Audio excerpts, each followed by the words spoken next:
Door बंद कर देना जरा। एक्सरसाइजेज में पहला सवाल,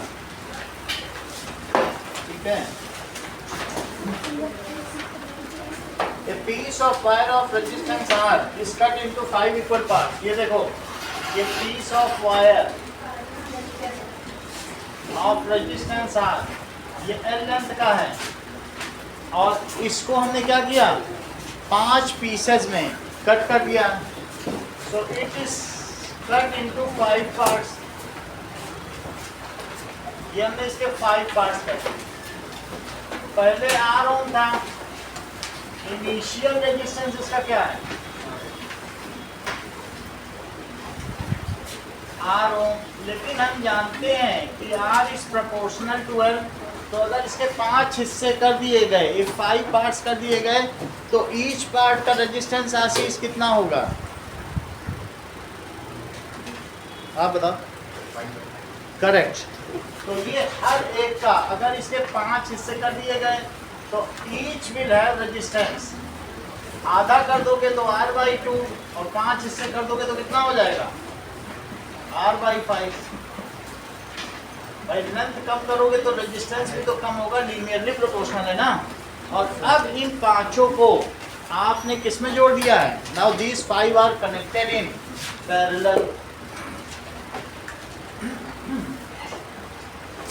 तो यही क्वेश्चन में दिया है, पहला क्वेश्चन पढ़ो तो पता चल जाए। 5 पार्ट्स में कट किया और इन 5 पार्ट्स को दिया किस में कनेक्ट कर दिया, बताओ। तो वो पूछ रहा है कि कंपेयर द रेजिस्टेंस, जो पहले का और अभी का, इनके इक्विवेलेंट रेजिस्टेंस की तुलना करिए। तो पहले तो पांचों एक साथ ही, आप इसे सीरीज भी मान सकते हैं, एंड टू एंडिंग है ना, काटा गया तो समझो सीरीज है, और काट के ऐसे जोड़ दिया तो पैरेलल। तो अब देखिए, नाउ इन सभी का रेजिस्टेंस क्या है, R/5।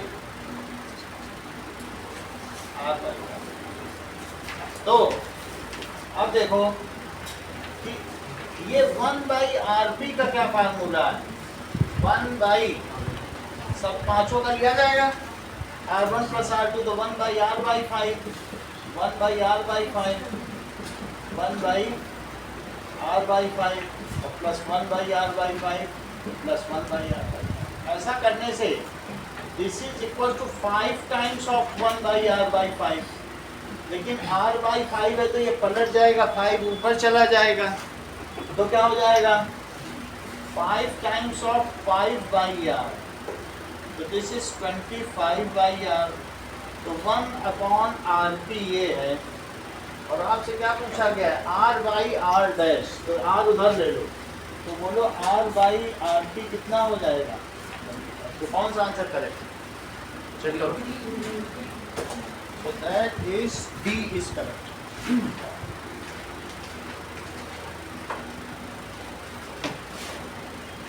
Which does not represent the power। इनमें से कौन ऐसा है जो पावर को नहीं रिप्रेजेंट करता,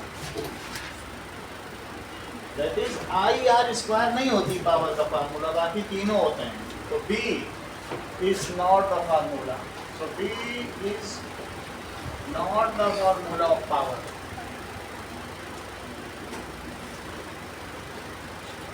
तीसरा सवाल देखें, an electric bulb is rated 220 volt 100 what. अगर मान लो घर का वोल्टेज आधा हो जाए सुनील, तो उसकी पावर क्या होगी, बढ़ेगी कि घटेगी, पावर कितनी हो जाएगी, वोल्टेज घट के हाफ हो जाए, 220 वोल्ट आ रहा है 110 हो जाए, तो पावर वोल्टेज भी सर हाफ हो गया, वोल्टेज हाफ हो गया, घर का वोल्टेज डाउन हो गया, ठीक पावर है। भी डाउन हो गया। आप मुझे बताइए पावर डाउन होगी कि बढ़ जाएगी किसी बल्ब की पावर, सर डाउन हो जाएगी। तो कितनी हो जाएगी, अच्छी बात है अदिति। चलो ठीक है। तो अगर मान लो घर में क्या हो गया है, वोल्टेज डाउन हो गया, तो पूछा जा रहा है पावर पर क्या फर्क पड़ेगा। सुनील तो कह रहे 1/4 हो जाएगी। अब इनकी बात की जांच करें ये सही बोल रहे हैं कि नहीं। चलो ना सही बोल रहे होंगे क्योंकि 1/4 इसमें आंसर भी दिया। नाउ अब देखो पावर का क्या फार्मूला होता है बोलो, b स्क्वायर बाई आर, सही है। तो मुझे बताओ p इनिशियल है तो b initial square by R, और p फाइनल का क्या फार्मूला होगा, b final square by R. दोनों को आपस में डिवाइड कर दिया, फार्मूला वही ना, बस डिवाइड किया है। भाई इनिशियल पावर क्या होती है, वी आई बाई आर, और फाइनल पावर क्या होती है। तो इतना समझ में आया कि आर तो नहीं बदलना है। क्या किसी का रेजिस्टेंस बल्ब के अंदर जाके तुम टंगस्टन चेंज कर आओगे, क्या उसका रेजिस्टिविटी चेंज कर आओगे, कि लेंथ चेंज करके आओगे, कि एरिया वोल्टेज डाउन हो गया घर का फिर से अप हो जाएगा, तो बल्ब तो बदलोगे नहीं। Resistance is the same, however voltage is down, तो उसका पावर पर क्या फर्क पड़ेगा, कह रहा है। तो हमने तो वही फार्मूला लगा दिया, ठीक। इन दोनों को आपस में क्या कर दो, P I by P F को क्या लिखेंगे बोलो, V I square by R, और P F square by R, R cut गया तो क्या होगा, P I by P F is V I और अपॉन वी एफ, और साथ में इन दोनों का बाहर पे स्क्वायर लगा दिया। क्या आप मुझे बताएंगी कि वी आई की क्या वैल्यू है और वी एफ की क्या वैल्यू है और पी आई की क्या वैल्यू है। शुरू में वो बल्ब कितने वॉट का था, 100 वॉट का था, और इनिशियल वोल्टेज कितना था, तो बाद का वोल्टेज कितना था, 110। तो स्नेहा कुमारी बिल्कुल इसमें मैंने फार्मूला लगाया, कुछ किया नहीं है, देख लो वही फार्मूला है, 3 फार्मूले थे, एक लगा दिया और इनिशियल पावर रख दी, इनिशियल वोल्टेज रख दिया, फाइनल वोल्टेज, सही। तो बोलो इससे कट के कितना आ जाएगा,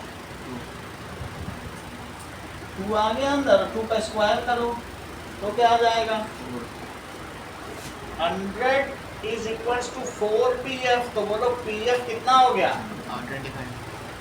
दैट इज 25 वॉट, यानी घर का वोल्टेज आधा रह गया तो पावर 1/4 हो जाए, क्योंकि उसका कैसा डिपेंडेंस है, इस तरीके से डिपेंडेंस है, वी स्क्वायर के हिसाब से डिपेंडेंस है, सही, स्क्वायर डिपेंडेंस है। कैसा डिपेंडेंस है, अगला देखें 4 2 conducting wires of same material, तो डी इसका करेक्ट है, डी इज करेक्ट। तीसरा सवाल देखिए सुनील, तीसरा हो गया, पांचवा देखिए,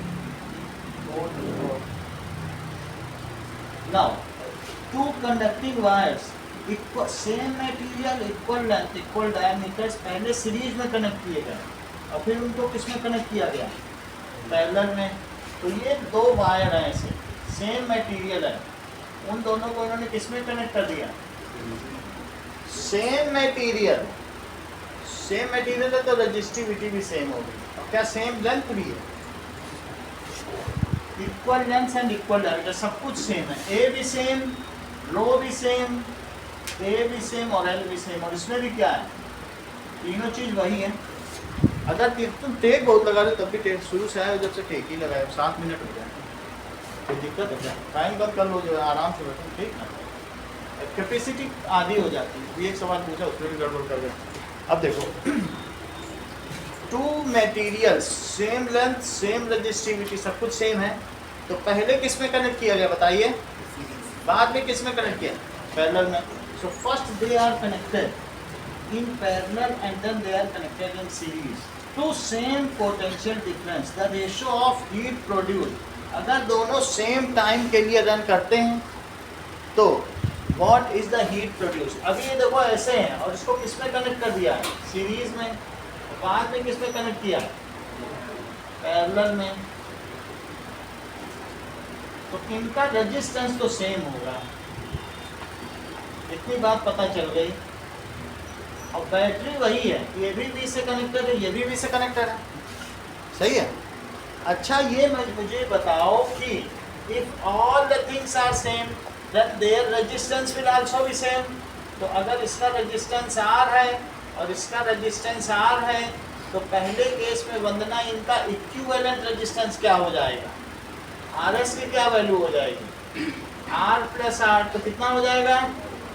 लेकिन अगर वही R रेजिस्टेंस वाले दो रजिस्टर ऐसे कनेक्ट किए गए जबकि दोनों में वी वोल्टेज पोटेंशियल डिफरेंस है, सोर्स ऑफ पोटेंशियल डिफरेंस। तो ऐसे में 1/RP क्या हो जाएगा? 1/R plus 1/R। So this is 1 plus 1 now. तो अब 1/RP is equal to 2/R। This implies, इससे क्या इम्प्लाई हुआ? RP कितना हो गया? R/2। पलट दो, दोनों तरफ क्या कर दो? पलट दीजिए, ठीक है। अगर 3 रजिस्टर्स जुड़े हुए हो पैरेलल में तो बोलो ऐसा करने पर जो इक्विवेलेंट रेजिस्टेंस होगा वो कितना होगा? हाँ बोलो। पैरेलल में 3 रजिस्टर्स हैं, इक्वल है रेजिस्टेंस, और वो पैरेलल में जोड़ दिए तो इक्विवेलेंट, बोलो। यस, ये कह रहे हैं R/, यहाँ से देख के बोलो ना। 1/3 ऑफ द इंडिविजुअल रजिस्टर। 4 अगर जोड़ दो R/4, तो 4 वाला केस 174 रजिस्टर का था, तभी तो आपका 44 आया था पिछली क्लास में। तो अगर जितने आप ब्रांचिंग करोगे उतना रेजिस्टेंस कम हो जाएगा। अब देखो इसका इक्विवेलेंट रेजिस्टेंस आ गया, इसका वोल्टेज भी है, तो श्रेया क्या तुम इसकी पावर निकाल लोगी? यहाँ से पावर का फार्मूला बताओ वोल्टेज और रेजिस्टेंस के टर्म्स में, बताओ। V²/R। तो अब हम निकालेंगे सीरीज में इसकी क्या पावर होगी, और ये भी निकालेंगे कि पैरेलल में इसकी क्या पावर होगी। V²/R अभी यूज किया है। अब देखो ना, तो PS क्या होगा? V तो नहीं बदल रहा है, लेकिन RS, और बोलो P क्या होगा? पैरेलल की पावर। V तो वही है, सोर्स ऑफ पोटेंशियल, लेकिन रेजिस्टेंस बदल गया है। तो बताइए PS का क्या फार्मूला होगा? V²/RS। PS/PP क्या होगा? V²/RS, और ये क्या होगा? RP। ये दोनों कट जाएंगे, तो PS/PP it is 1/RS divided by 1/RP। तो 1/RS इंटू RP/1। हाँ बोलो क्या? इसका हीट का निकालने में, तो इसका क्या मतलब है? यहाँ तक तो बात समझ आ गई। हीट निकालो, हीट के लिए क्या करें? यही फार्मूला लगा दो, बस थोड़ा सा फर्क पड़ेगा।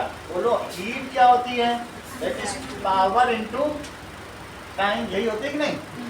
और पावर का वही फार्मूला।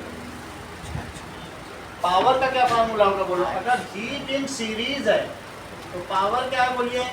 आपको आई समय अलग अलग होगा, आई सही नहीं हो सकता, तो हम आई ले भी नहीं रहे हैं, हम तो आर पे ले रहे हैं, आर ओ पे ले रहे हैं। आई तो अलग अलग होगा, हम कौन आई निकालें?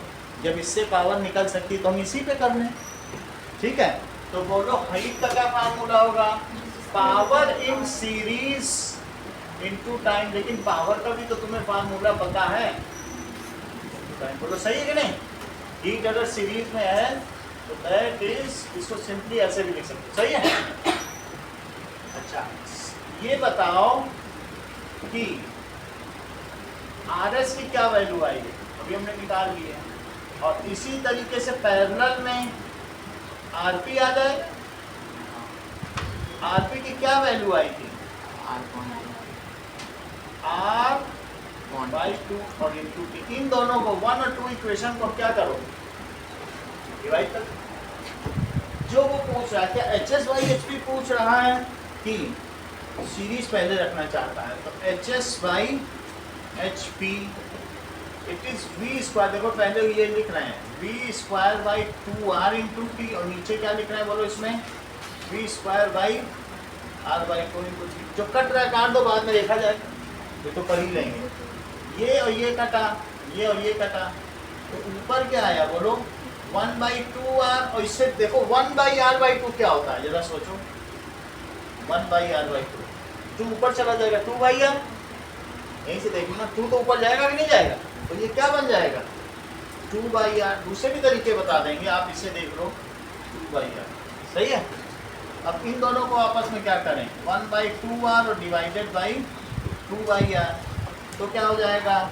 1/2R और इंटू R/2, ये और ये कट गए और 1/4, दैट इज HS/HP। कहने का मतलब है वही रजिस्टर थे, घर में हमारे 4 बल्ब थे, सही है, 4 बल्ब की एक झालर बनाई, बड़े बड़े बल्ब थे 100-100 वाट के, सचिन, झालर बना दी और फिर चारों को एक बार सीरीज में लगा दिया अलग अलग। तो बोलो किसमें ज़्यादा रोशनी होगी, पैरेलल में कि सीरीज में? पैरेलल में ज़्यादा रोशनी होगी। कितने गुना ज़्यादा रोशनी होगी? 4 गुना। हीट जनरेटर ज़्यादा होगी। यानी कहा गया कि हमारे घर में बड़े बड़े बल्ब थे, एक को तो हमने ऐसे लगा दिया झालर की तरफ में, दैट इज डेकोरेटिव लाइट, और एक कैसे कर दिया है, एक को अलग अलग, जैसा हमारा डोमेस्टिक वायरिंग है, तो इसमें रोशनी ज़्यादा होगी, उसमें टिमटिमाएंगे, बिकॉज हीट प्रोड्यूस। यहाँ पर अब आगे देखिए, that means heat produced in series और versus heat produced in parallel, it is 4 times more, so that is power in parallel combination is far more, ज़्यादा होती है। हमने वोल्टेज भी वही रखा, हमने सेल भी नहीं बदला। ये भी कोई कहते कि सेल बदला होगा, कुछ नहीं बदला, वही सेल है, देखो। हाँ, उनका बस अरेंजमेंट बदला और घर चमक गया, दिवाली बन गया, 4 गुना ज़्यादा, वही वैसे लगाते तो टिमटिमाते रहे। तो हीट प्रोड्यूस्ड, ठीक है, in parallel combination of 2 resistors is 4 times more with the same source of potential। देखो अब इसको दूसरे मेथड से भी बताते हैं। हीट प्रोड्यूस्ड इन, क्योंकि उसकी पावर ज़्यादा हो जाती है, क्योंकि टी का ही फैक्टर है, जो हीट के लिए सत्य है वही पावर के लिए भी सत्य है। हमें कैसे पता चलेगा कि ये वाला फॉर्मूला यूज करना है? जो देर हमने कुछ नहीं किया, ये जो था हमने बोला कि हमारा इक्विवेलेंस रेजिस्टेंस है, किसी को क्या लेना देना इस बक्से के अंदर हमने जो रजिस्टर्स लगा रखे हैं वो एक, तो वो पूछा कितना रेजिस्टेंस है, मैंने कह दिया 2R।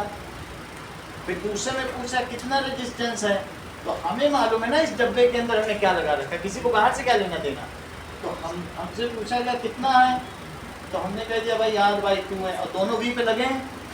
अब हम हीट प्रोड्यूस निकालें, तो आप मुझे बताइए, दैट इज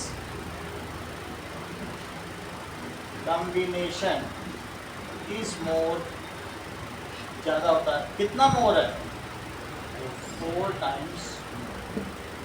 इसका दूसरा मेथड देखो, एक आसान मेथड देखिए, सुनिए। HS क्या होता है, HS V का भी इसमें V का रोल है और R का रोल है, I का कोई रोल नहीं लेना, I अलग अलग होती है, अगर करोगे तो भी I भी अलग। एक क्वेश्चन है, मैं अगला वही कराने जा रहा हूँ, I तो अलग अलग हो जाएगी ना एक क्वेश्चन। तो देखो तुम क्या लिखोगे HS को, दैट इज V²/RS × T, इतना ठीक है। और HP क्या लिखोगे, V²/RP × T, यहाँ भी सही है। अब दोनों को आपस में क्या कर दो, डिवाइड कर दिया, जो जो कट सकता है उसे काट दो। तो बोलो HS/HP को क्या लिखोगे बताओ, 1/RS और डिवाइडेड बाई 1/RP। मोनिका यहाँ तक तो तुम्हें समझ में आ गया होगा। अब हम क्या करेंगे, इनटू करके से पलट दें, तो दैट इज HS/HP क्या हो जाएगा, HS/HP it is 1/RS × RP/1, पलट दिया। अब इनकी वैल्यू डाल दो, वैल्यू क्या क्या है, RS कितना है 2R, RP कितना है R/2। यहाँ तक की बात क्लियर है आपको, सब पहले ही स्टेटमेंट हो गया। अब इसी को R/2/1 को R/2 लिख दोगे, तो HS/HP इट इज 1/2R और इंटू R/2, R से R कट गया, दैट इज 1/4।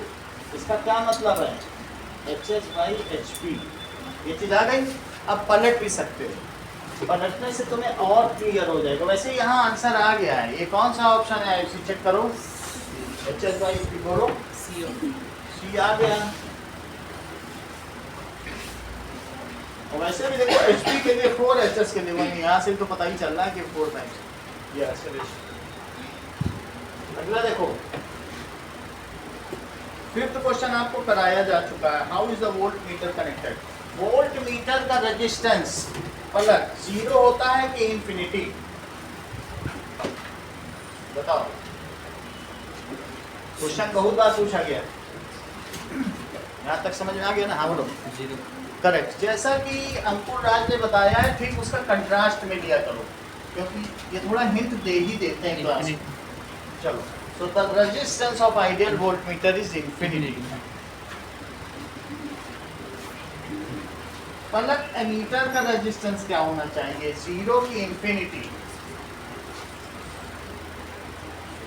चलो इस क्वेश्चन को करते हैं। What is the resistance of ammeter and voltmeter and why? What is resistance of voltmeter? बिल्कुल ठीक बता रहे हैं। एमीटर एंड वाई, ऐसा क्यों है? So voltmeter is electrical device, ठीक है, कनेक्टेड अक्रॉस रेजिस्टर, और किसके लिए? To measure potential drop. तो अगर मान लीजिए एक रजिस्टर है और सारे चार्जेस उससे जा रहे हैं, और आपसे कहा जाए ये पता करो कि यहाँ खर्चा कितना कर रहे हैं, इस मोटर में जो चार्जेस जा रहे हैं कितना पैसा खर्चा कर रहे हैं, तो तुम्हारा क्या फर्ज बनता है? इसके दोनों तरफ खड़े हो जाओ, और क्या तुम चाहो कि वो जो आ रहे हैं वो तुमसे होके भी जाए?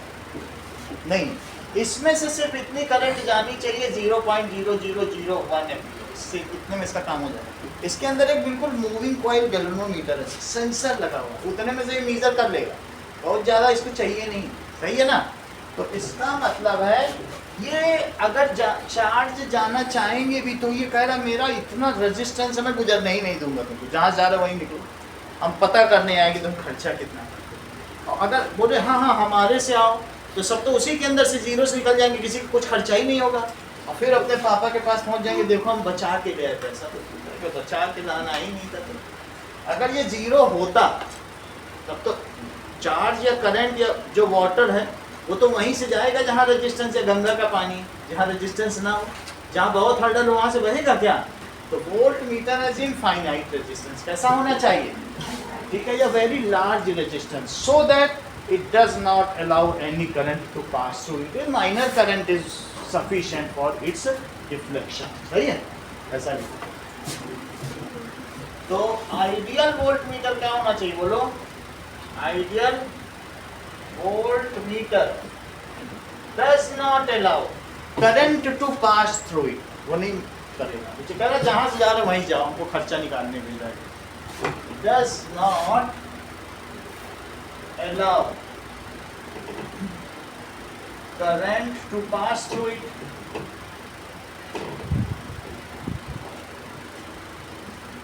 So a minor current, बहुत हल्की करंट इस, जैसे मैंने लिखा है, current is sufficient to deflect it, deflect needle. अब देखो यहाँ एमीटर लगा हुआ है, तो बताओ एमीटर का क्या फर्ज है? इसको बोला गया जो चार्जेस जा रहे जरा पर सेकंड काउंट करो, तो क्या वो रास्ते में बाइकर्स के खड़े हो जाएगा? नहीं जाने देंगे, हमको तो बोला गया, कहेगा जाओ जाओ हम तो काउंट करने खड़े, और किनारे हो जाएगा, जाओ हम तो काउंट ही करना है।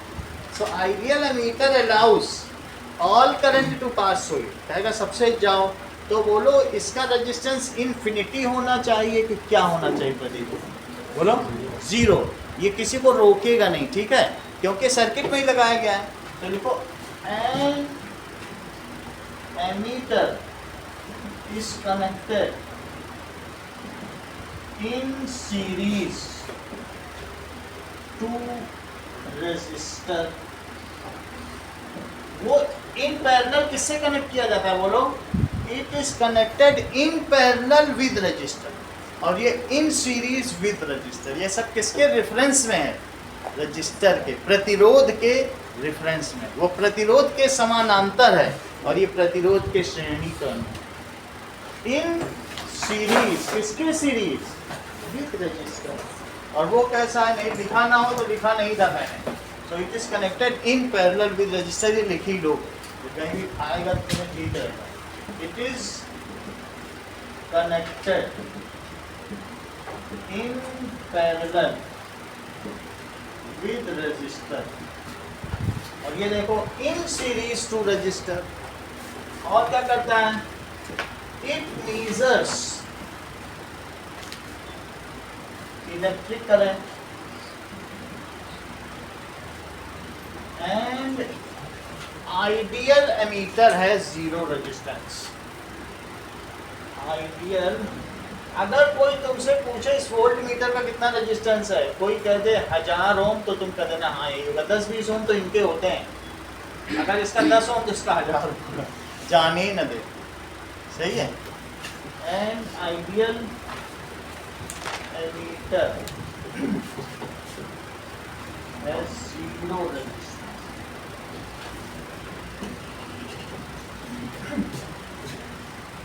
अब देखें अगला सवाल।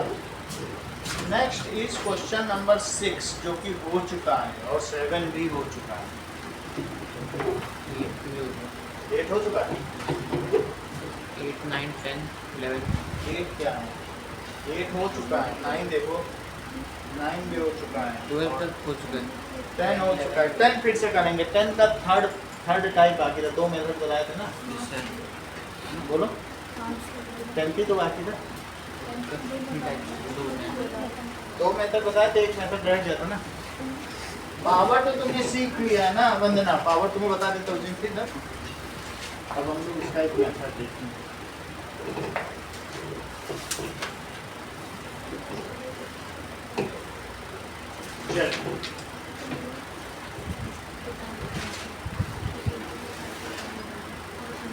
Now, how many कह रहा है कि 176 ओम के कितने रजिस्टर्स हम पैरेलल में कनेक्ट करें। हमको पता नहीं कितने कनेक्ट करें, तो मैंने ऐसे डॉट बना दिया। Let n resistors are connected in parallel. और सबसे लास्ट में एक ऐसे और बना, ऐसे बना सकते। And further it is connected to mains, ठीक है, 2s ऑफ 220 वोल्ट लाइन। तो 220 वोल्ट लाइन को ऐसे लिखा, ये चलता है। ये जो मेन सप्लाई है इसको ऐसे दिखा। दिस इज की हर एक का 176 ओम रेजिस्टेंस है और हर एक पे वोल्टेज कितना है, 220 वोल्ट। बोलो सही है। तुम्हारे घर में ये 100 वाट का, वो 100 वाट का, वो 100 वाट का 3 बल्ब चल रहे हैं, तो बोलो तुम्हारे घर में टोटल कितना पावर चल रहा है? 300 वाट घर में ये। फिर ऐसे ही तुम बारात में देख लो, कहीं जलसा हो रहा है बहुत, तो अगर 100 बल्ब लगा दिए, 50 बल्ब लगा दिए, तो पावर तो बढ़ेगी। जितने तुम ज़्यादा लगाओगे उतने पावर बढ़ेगी। So power, that is the equivalent power, is the sum of individual power if they are connected in parallel. सबकी ये तो जनरल बात है। अगर वो टिमटिमा भी रहे तब भी तुम्हारी टोटल कितनी पावर है, जितनी एक एक की पावर सबको जोड़ दो, वही कंजम्पशन हो रहा है। वास्तव में जो इक्विवेलेंट पावर है या इफेक्टिव पावर है या रिजल्टेंट पावर है, it is the sum of individual power. ये फार्मूला है। दैट इज रिजल्टेंट पावर क्या होती है? Power is sum of individual powers. तो इंडिविजुअल पावर से जनरल बात है, यहाँ जितने भी बल्ब चल रहे हैं, सही बात है। तो P is equals to P1 plus P2 plus SS plus, ये टोटल इफेक्टिव पावर। अब एक ब्रांच में देखिए, इन एनी ब्रांच,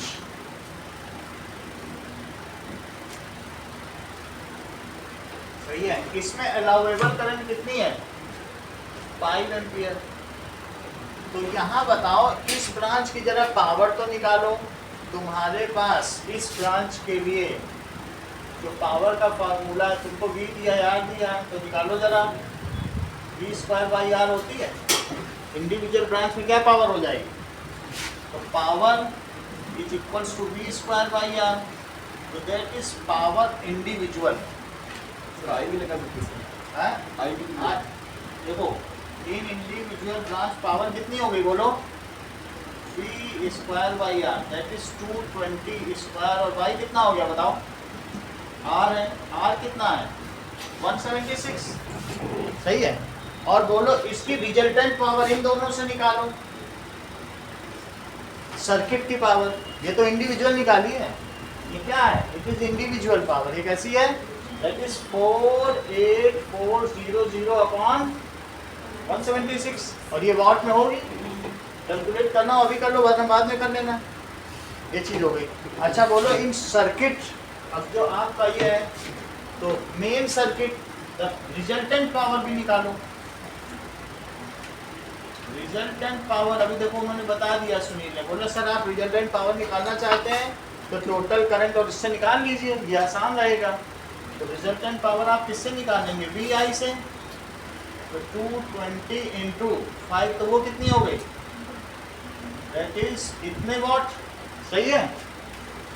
अब हम मान लें कि लेट देयर, अब ये फार्मूला यूज करो, पुट बोथ, उसको भी यूज करो इसको भी, इंडिविजुअल पावर को भी डालो इसमें और रिजल्टेंट पावर को भी इसमें डालो, तो बोलो रिजल्टेंट पावर आपने कितनी निकाली, so put both values in formula, तो यहाँ रखिए पी की वैल्यू कितने रखोगे, और हर एक ये एन है, हम लिखते हैं देयर आर एन रजिस्टर्स, हमें पता तो नहीं है, तो 48400 बाई 176 और प्लस 48400 बाई 176, और ये कितने तक एन टर्म्स, अब एन निकाल लो तुम्हारा काम बन जाए।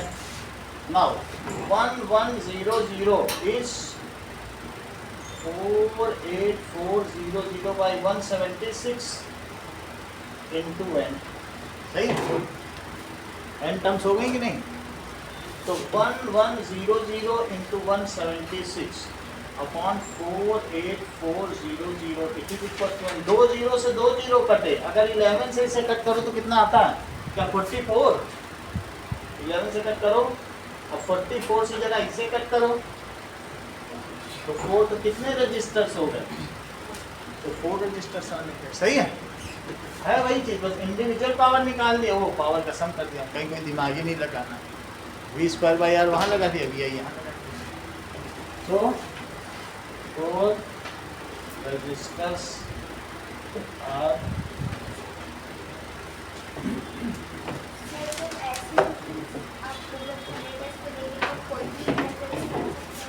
किसी मेथड कर सकते हो, मैं एक बार फिर से पुराना ही मेथड बता देता हूँ, बोलो इस ब्रांच में सर्किट करंट कैसे निकालोगे, और दैट इज ये branch current, circuit current is sum of branch current, वो तो बहुत आसान मेथड है सर, एक और सेकंड मेथड है वो बता दोगे, अब आपको मेथड बता दे रहे हैं, दूसरा मेथड भी बता दे रहे हैं, चलिए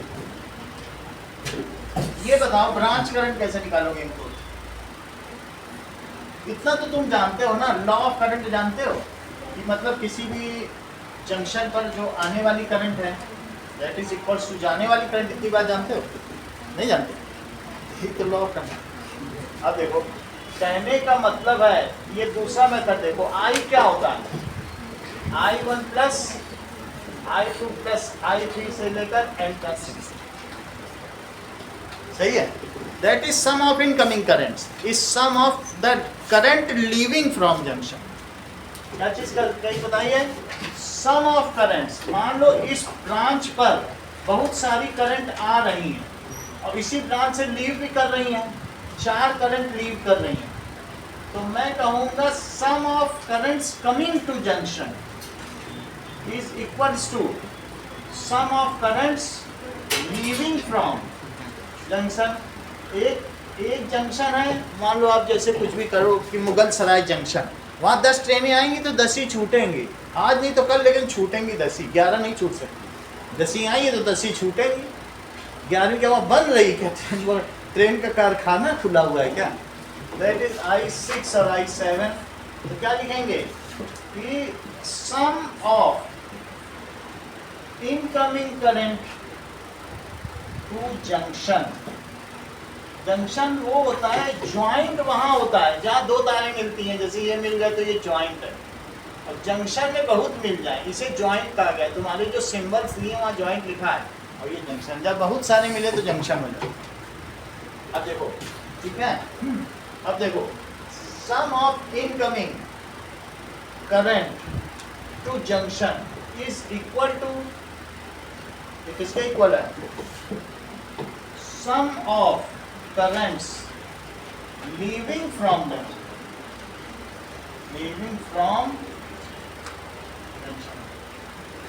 ये किरचॉफ्स लॉ जो मैं यहाँ यूज कर रहा हूँ,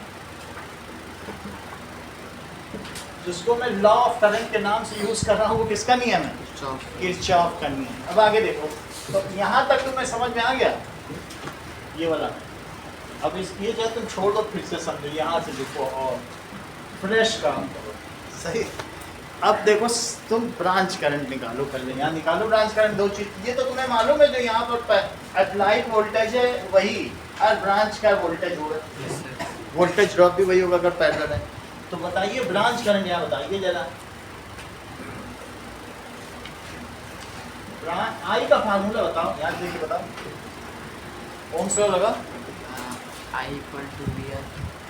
ये नहीं आता। Sorry, ओम्स लॉ में तो मार खा जाते, बाकी तेज बहुत हो, वो बहुत तेज। ओम्स लॉ सिखाने में साल भर लग जाएगा, इतना बस थोड़ा सा एक हिच रह जाएगा। चलो ठीक है।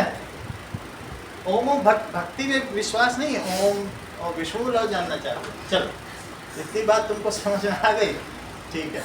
तो आई कितना हुआ यहाँ चेक करो, वी की वैल्यू रखो 220 बाई 176। ये तो एक ब्रांच की करंट है, और ऐसी कितनी ब्रांचेज हैं? ये श्रेया तुमको बात समझ में आई, एक ब्रांच की करंट, लेकिन ऐसी कितनी ब्रांचेस हैं? Let there are n branches, और सब में सेम करंट है। लेट देयर आर, बोलो, आपको तो पता नहीं है ना, n ब्रांचेस है और सेम रजिस्टर है, each having equal current, each having same current. अब बस तुम ये लगा दो कि circuit current is equal to, बोलो, it is equal to sum of branch current. ये भी तो लॉ ऑफ करंट ही है। सर्किट करंट में श्रेया क्या रखेंगे, ब्रांच करंट की तरफ क्या लिखेंगे, ये बताओ।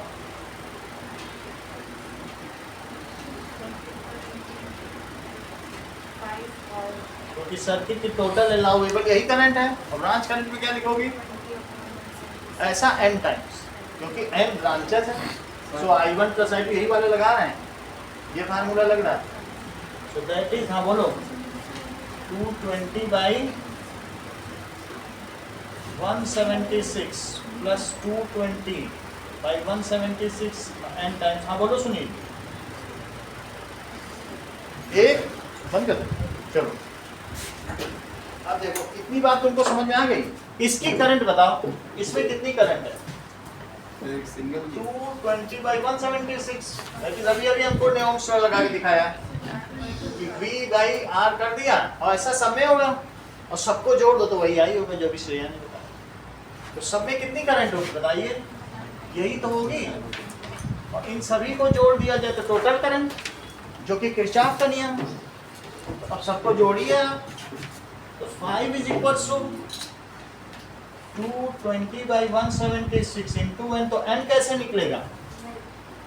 अब n निकालो, यहाँ से निकालो, 5 into 176 by 220, it is n। इससे इसको कट करो, 5 4 जा 20 और 5 4 जा 20, तो दैट इज 4। तो इससे भी निकालो, ये भी आसान तरीका है, सही है। लेकिन कुछ लोग कहते हैं सर हमको तो इक्विवेलेंट रेजिस्टेंस ज़्यादा पसंद आता है। तो सबकी अपनी अपनी हॉबी है। कुछ लोग, हाँ बोलो,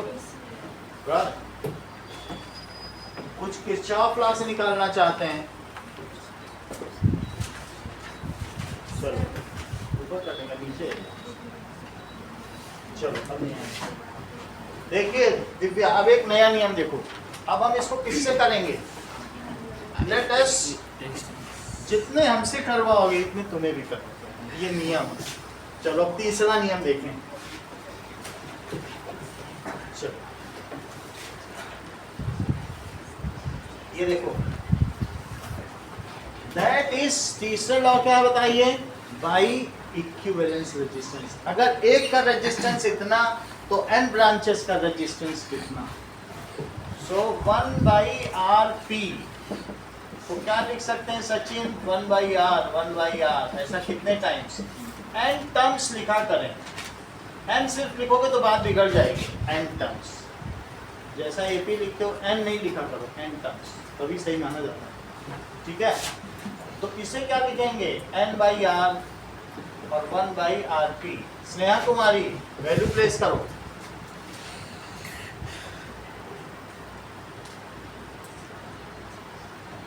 कोई बात नहीं, 1 बाई आर पी कितना आ गया बोलो, that is equals to n upon 176। यहाँ तक समझ आ गया। तो आर पी कितना हो गया, 176 बाई n ओम। ये बात तो तुम्हें समझ आ गई, अप्लाइंग ओम्स लॉ। अब तुम ये मान लो कि अब ये एक सिंगल रजिस्टर है और जिसका रेजिस्टेंस कितना है, आरपी, और इसमें अलाउेबल करंट 5 एम्पियर है और अप्लाई वोल्टेज कितना है, 220 वोल्ट। तो इस पे तो ओम्स लॉ लगाया ही जा सकता है। ओम्स लॉ क्या कहता है, by Ohm's law V is equals to IRP। Sneha Kumari value place करिए।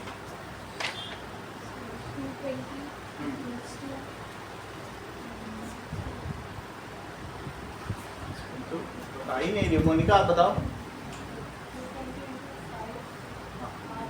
अच्छा प्रदीप शर्मा आप बताओ, तो ऐसे ही कर रहे हैं, हल्का हल्का बिल्कुल खेल खेल रहे हैं। 220 is equals to 220 by 176 into talented, ये बहादुरी है। ये आप बोलो सुनो, 220 equals to 5 RP। सही है, 220 is equals to 5 into RP। इतना ठीक है, लेट लर्नर मत बनिए, ऐसा कोई फायदा नहीं है। आपका यहाँ 1.5 घंटा बेकार हो रहा है, ये वेस्ट ही तो जा रहा है। चाट पकौड़ी खाती घर में जाती, यहाँ तक ठीक है कि नहीं, समझ में नहीं आ रहा उतारने से क्या फायदा।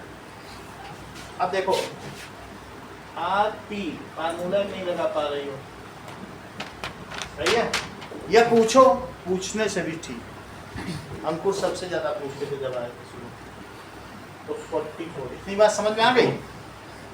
तो कितना आ गया बोलो, आरपी निकालना था क्या, कितना दिया, आरपी की वैल्यू रखो, आरपी कितना दिया बताइए, 176 बाई n।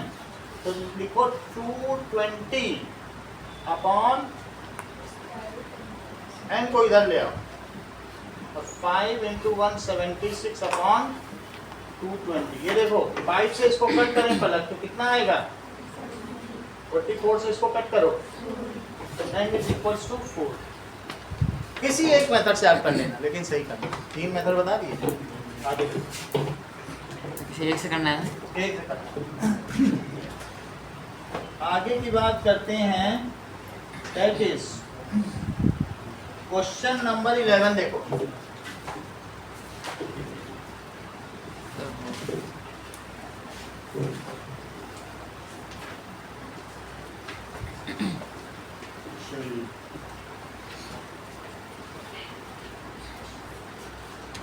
क्वेश्चन नंबर 11 पलट क्या कह रहा है,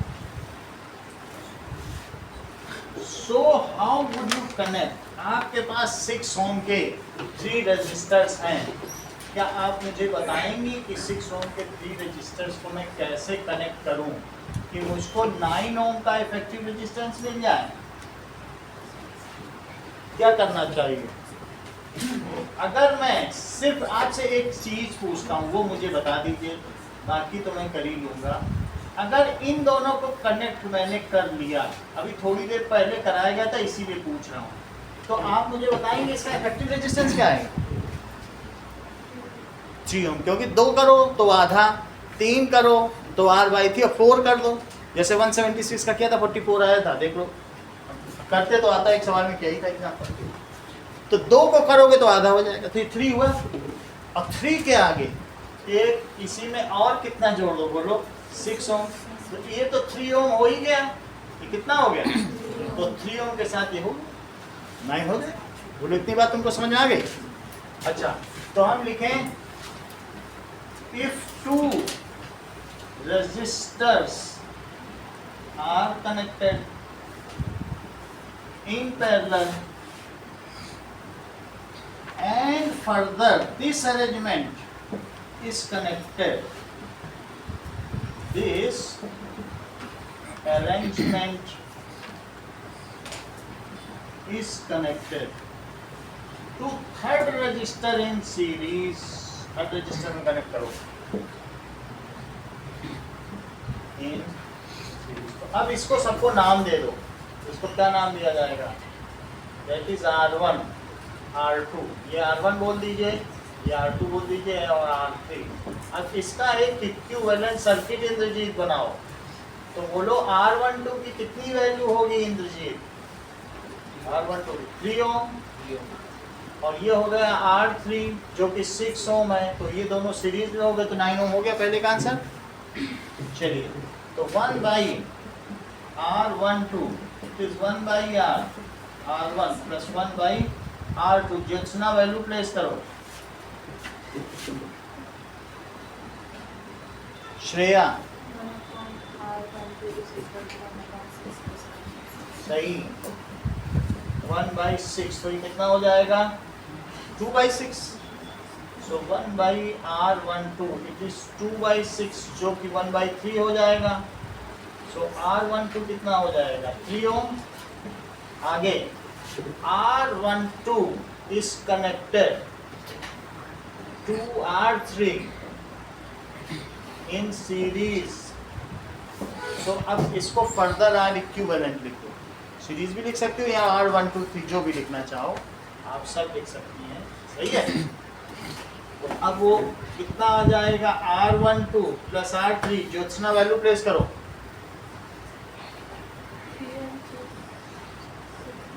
सही है, 3 ओम प्लस 6 ओम। तो ये कितना हो जाएगा? अदिति, हम इन तीनों रजिस्टर्स को कैसे कनेक्ट करें कि 4 ओम का इक्विवेलेंट आएगा?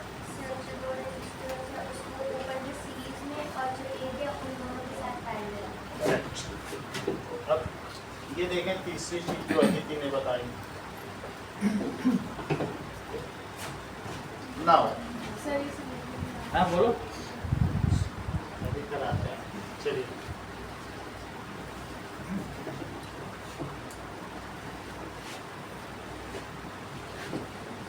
अब हमें क्या कहा गया है? एक और सवाल कराएंगे तब आपके समझ में, इससे तो नहीं है। इसको कहते हैं मिक्स्ड कॉम्बिनेशन। मिक्स्ड कॉम्बिनेशन के सवाल आपने यहाँ किए कि नहीं? 2 बार कराएंगे, 3 ही दोनों। चलो, अब देखो इसी का B part that is equals to 4 ohm के लिए। तो 4 ओम के लिए क्या किया जाए? इन दोनों को, इसको मिक्स्ड कॉम्बिनेशन कहते हैं। 6 ओम और 6 ओम, और ये क्या होगा? 6 ओम। हमने R1 और R2 को किसमें कनेक्ट किया? बोलो, सीरीज में। And further third resistor is connected in parallel to the above combination. देखो R1 and R2 या 2 6 ohm resistors, 2 6 ohm resistors are connected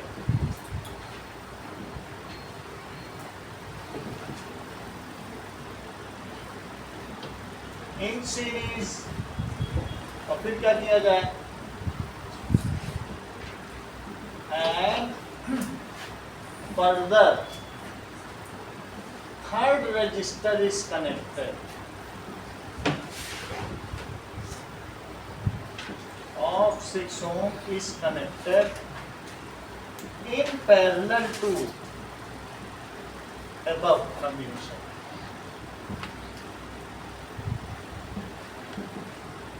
अब इसको करो।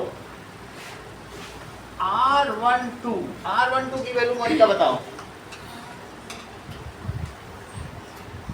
6 ओम। बोलो Shreya, R12 R1 plus R2। तुमने सीरीज और पैरेलल में बहुत पुअर हो, तुम सीरीज पैरेलल ही नहीं समझ पा रही हो। That is 6 ohm plus that is 12 ओम। बोलो, बात समझ में आ गई? भाई R12 पूछ रहा हूँ तो ये R1 और R2 कोई तो R12 कहेंगे, तो वो R1 प्लस R2 ही है। अब देखो इन दोनों का एक इक्विवेलेंट बनाओ, तो वो क्या है R12, और उसको अभी अभी इन्होंने क्या बताया 12 ओम, और इसी के साथ आपने किसको कनेक्ट कर दिया 6 ओम को, जो कि R3 है, सही है, ये R3 है। So R12 is connected, Saroj. R12 is connected to R3 in parallel. आगे की लाइन बताओ Saroj. 1 by R equivalent.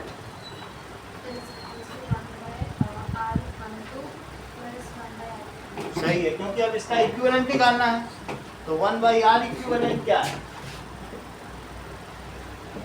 1 by R12 plus 1 by R3, that is 1 by, value place करिए मोनिका, बोलो सही है। 1 by 12 और 1 by 6, तो ये कितना हो जाएगा 1 plus 2, that comes as 3 by 12, इनको कट कर दो तो कितना हो गया 1 by 4, तो R इक्विवेलेंट कितना हो गया that is 4 ओम। समझ में आ गई बात। इसी सवाल को मोनिका समझाने के लिए हम एक और सवाल करवाते हैं। चलिए एक्सरसाइज का टेक्स्ट क्वेश्चन निकालो, दैट इज क्वेश्चन नंबर 4। अभी ये वंदना ने भी नहीं किया है, तो इसको अभी हम कर लें। 4th क्वेश्चन निकालिए वंदना, पेज नंबर हमारे में 216 से नहीं लिखा है, कितना 188 पेज का 4th क्वेश्चन। फिर इससे तुमको समझ में आ जाएगा।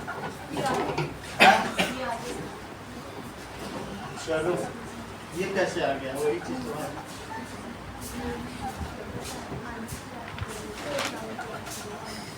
अपने हिसाब से लगाना है, मतलब कई अरेंजमेंट है, उसमें से कुछ एक फ्लूक है जो फिट हो जाता है। तीनों सीरीज में लगाओ, रजिस्टर में, फिर कैसे कई तरीके से ट्राई करना। ये देखो हीट एंड ट्रायल मेथड है, आपको इसका कोई नियम नहीं है। देखो इसमें क्या 3 रजिस्टर हैं, तुम ऐसे भी कनेक्ट कर सकते हो, ऐसे भी कनेक्ट कर सकते हो कि 2 रजिस्टर को कैसे कर दिया सर आगे एक रजिस्टर, एक ये लगा दिया और फिर एक ये भी है, और चौथा क्या है कि तीनों को कैसे कर दो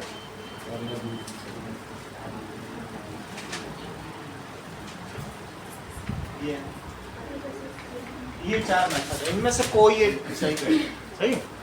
अब 188 पेज निकालिए, 188 क्वेश्चन नंबर 4, थोड़ा आसानी से बताएंगे तो आपको समझ आ जाएगा।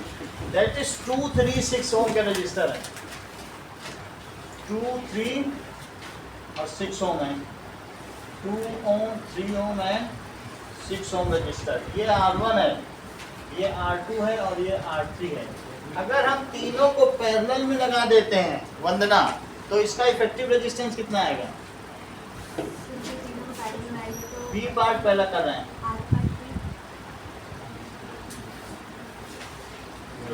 पैरेलल का फार्मूला लगा दें तो उससे आ जाएगा 1 आ जाएगा। ऐसे हमने कर दिया, सही है। तीनों को हमने किसमें लगा दिया, बी पहले कर रहा हूँ, R1, R2, R3, ये 1 ओम, that is 2 ओम, 3 ओम और 6 ओम। तो मोनिका इसमें RP निकाल लो। क्या निकाल लो, कैसे करोगे बताओ? 1/R1, 1/R2 plus 1/R3। बोलो यहाँ तक समझ में आ गया? अब इससे 3 + 2 + 1, तो 1/RP कितना हो गया? 6/6, तो 1/1 हो गया। तो RP कितना हो गया? 1। ये बात तुम्हें समझ में आ गई? इन्हीं चारों में से एक मेथड लगेगा, ये 1, 2, 3, 4। तो यही 4 तरीके हैं 3 रजिस्टर को कनेक्ट करने। अगर तुम्हें नहीं समझ आ रहा तो चारों लगा के देखो। वो ये सीरीज में है, ये पैरेलल में, इन्हीं दोनों को तुम्हें समझना है। ये मिक्स्ड कॉम्बिनेशन है।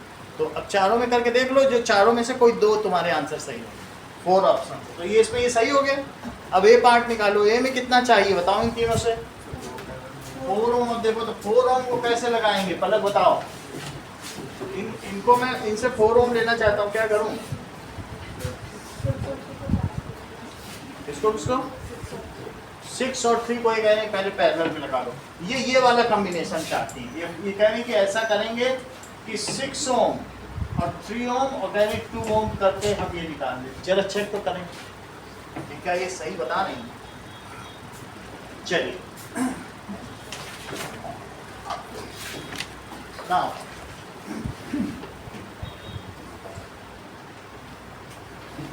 चलिए अब देखो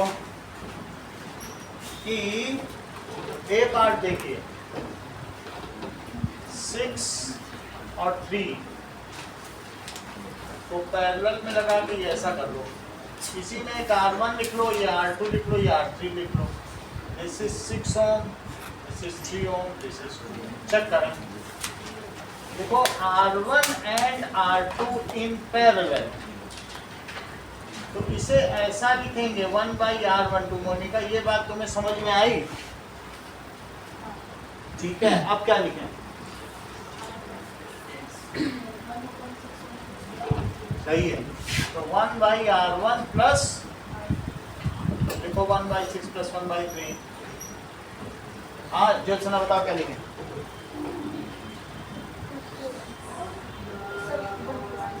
1 प्लस 2। So 1/R12 क्या हो गया? That is 3/6। तो R12 कितना हो गया? 2 हो गया। अब इसका सोचो एक इक्विवेलेंट घेरा बना दो, बस बॉक्स हो गया। तो वो किसका इक्विवेलेंट होगा? R12। इसको तुम एक मान लो, समझो एक डिब्बे में टेप लगा के बांध दो, एक ही रजिस्टर मान लो, इसको एक टेप लगा दो, दोनों रजिस्टर आ रहे हैं तो उनको क्या कर दो? टेप से बांध दो। रजिस्टर छोटे छोटे होते हैं, रजिस्टर में आपको क्या लगता है बहुत बड़े बड़े होते हैं? ये देखो 50 पैसे के मिलते हैं ये सब। These are the registers। ये रजिस्टर, ये सब रजिस्टर ऐसे हो। These are registers। बाजार में जाओगे ये तो खूब मिलते हैं ये सब। उसमें आप देखो दोनों को टेप लगाने में कितनी देर लगेगी? उसी को ये देखो बस ये रजिस्टर ये क्या है? ये क्या है? कार्बन को बस ग्लू लगा के इसको जाके पेंट कर दो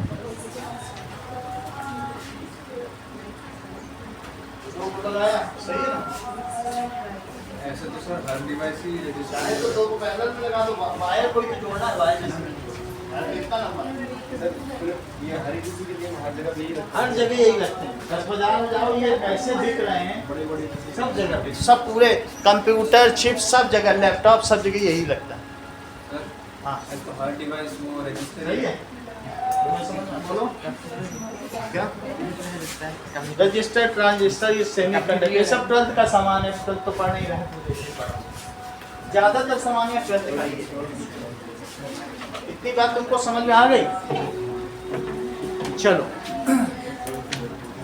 और ये सब 15-20 साल पुराना कलेक्शन है, सब 11-12 का ही कलेक्शन है। चलो और किसी के पास है? दो और भी चलिए ब्लैक ब्लैक कंप्यूटर है क्या? वो सब बता देंगे। इतनी बात तुमको समझ में आ गई?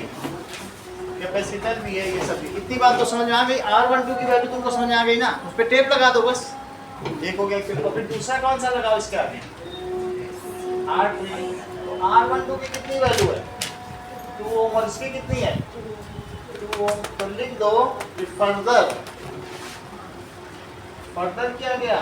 R12 is connected to R3 in series। So अब आप लास्ट में R इक्विवेलेंट भी लिख सकते हैं या R123 भी लिख सकते हैं। क्या लिख सकते हैं? R123 भी चलेगा। R12 और प्लस R3, तो 2 ओम प्लस 2 ओम तो मिला के कितना हो गया 4 ओम। अब वापस एक्सरसाइज पे आ जाइए। एक्सरसाइज का क्वेश्चन नंबर 12 देखो। 12 क्या कह रहा है? 12 क्वेश्चन देखिए।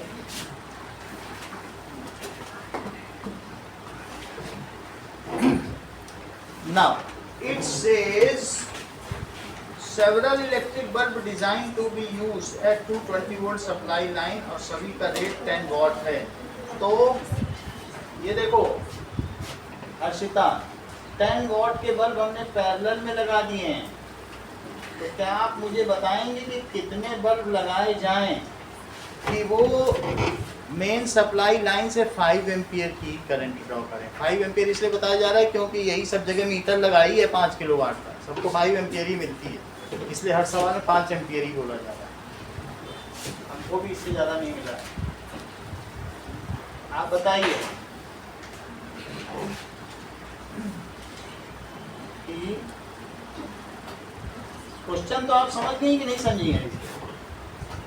कि 10 वाट का ये सब, ये जो ट्यूबलाइट है 10 वाट की हैं, कितनी ट्यूबलाइट तुम अपने घर में लगा सकती हो अगर तुम्हारे पास 5 किलोवाट का मीटर है या 5 एम्पियर की ड्रॉ करंट? कितनी लाइट लगा सकती हो? ये मेन सप्लाई लाइन है और कितनी करंट तुमको सरकार दे रही है बोलो? 5 एम्पियर पर मीटर पे कितनी देती है? 5 एम्पियर देती है। और वोल्ट लाइन मेन सप्लाई का वोल्टेज कितना होता है? लाइन वोल्टेज, इसको कहते हैं लाइन वोल्टेज। इसे क्या कहते हैं? Line voltage. Line voltage. और ये सर्किट करंट है जो आपको मिलती है। अच्छा, हर एक बल्ब अगर 10 वॉट का है और इस पर ज़्यादा बड़ा प्रश्न नहीं पूछेंगे, अब 220 वोल्ट इस पर जो ये अप्लाइड है वो सभी पे है, सिर्फ तुम इसकी ब्रांच करंट मुझे बता दो, ज़्यादा नीचे।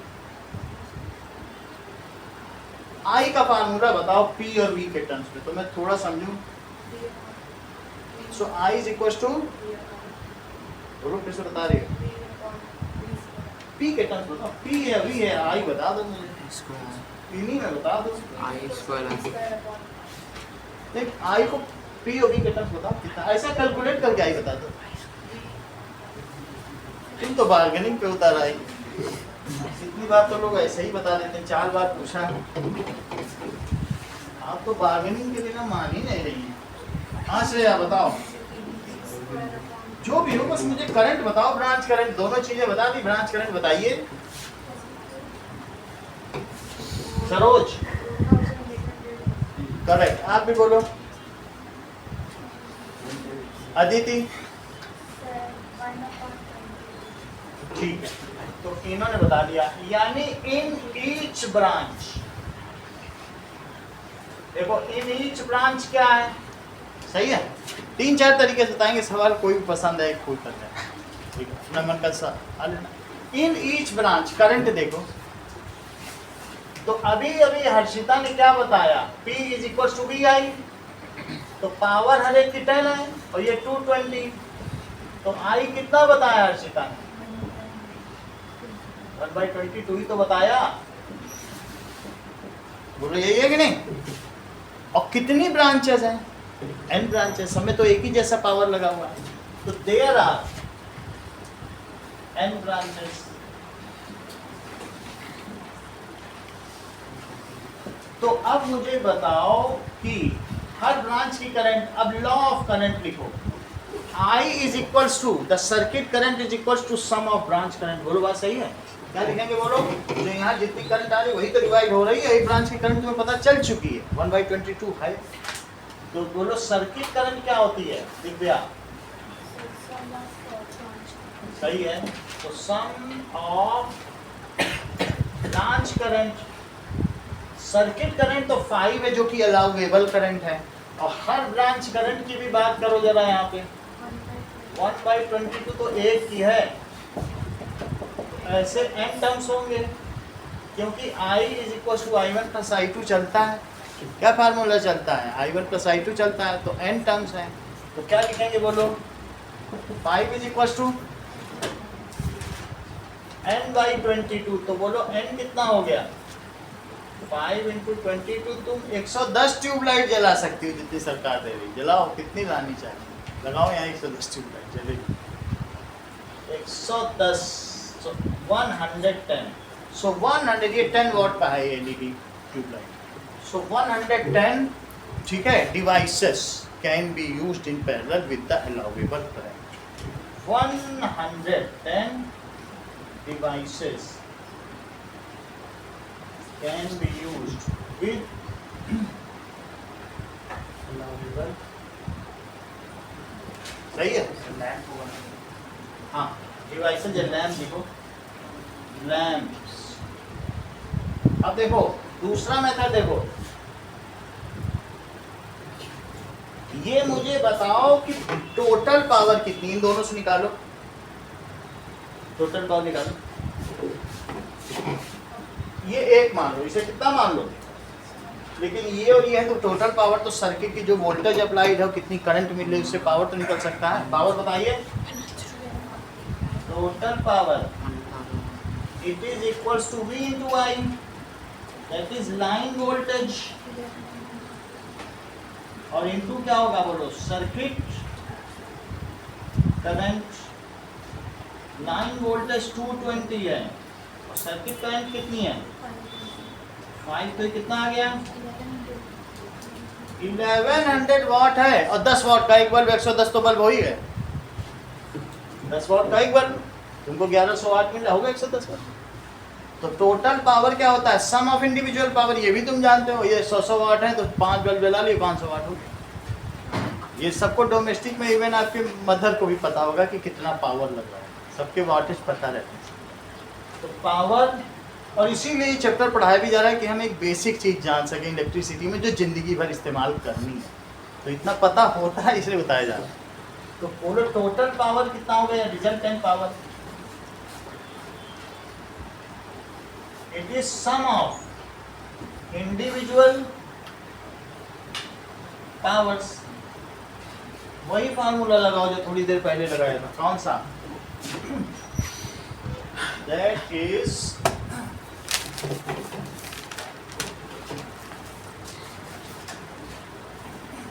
चलिए, सो रिजल्टेंट पावर कितनी है, P is equals to P1 plus P2, कब तक, n टर्म्स, यहाँ लिखो 1100, और this is 10 plus 10, n terms, तो कितना हो जाएगा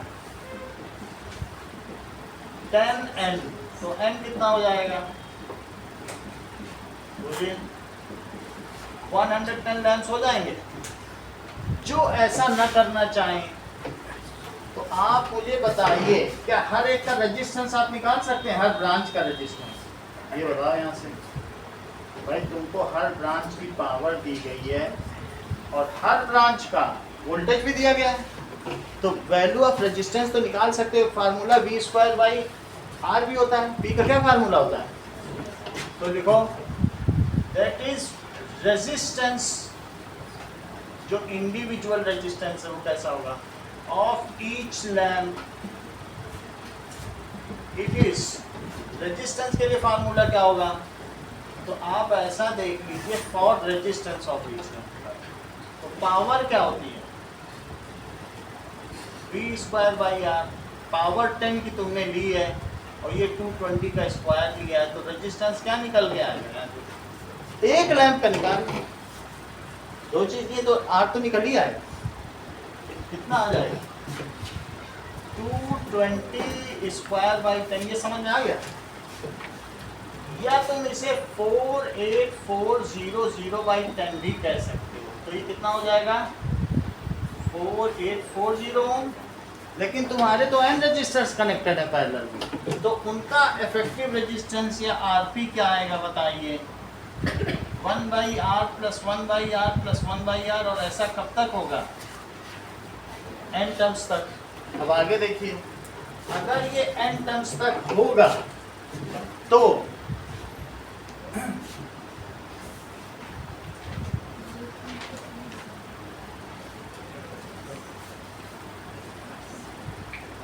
इनकी वैल्यू निकालो, तो 1/RP कितना होगा, वहां से देखो वैल्यू 4840 और 4840, ऐसा कब तक, n terms, that is n by 4840। कुछ लोग यही ओम्स लॉ लगा देते हैं आरपी पे, वरना आप आरपी निकाल के तब लगाओ।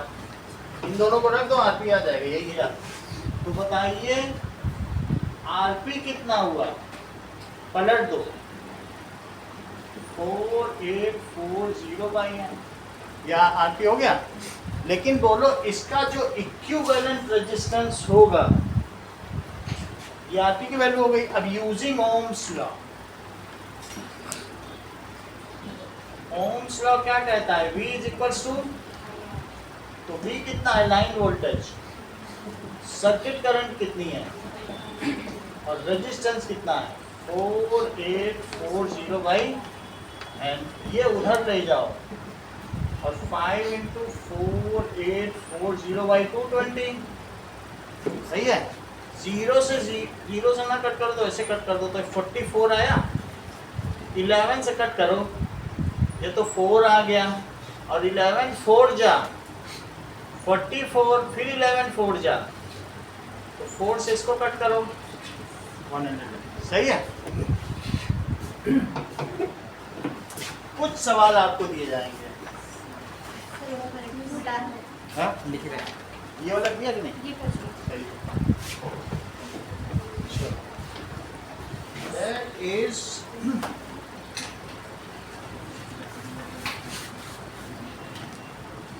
question number 12, 11, 10.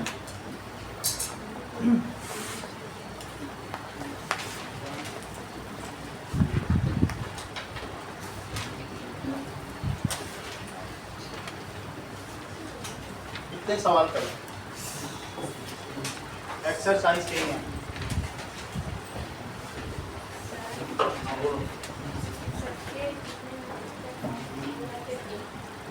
क्या एक मेथड करना है जो तुम्हें आता है, उतना समय ही नहीं है।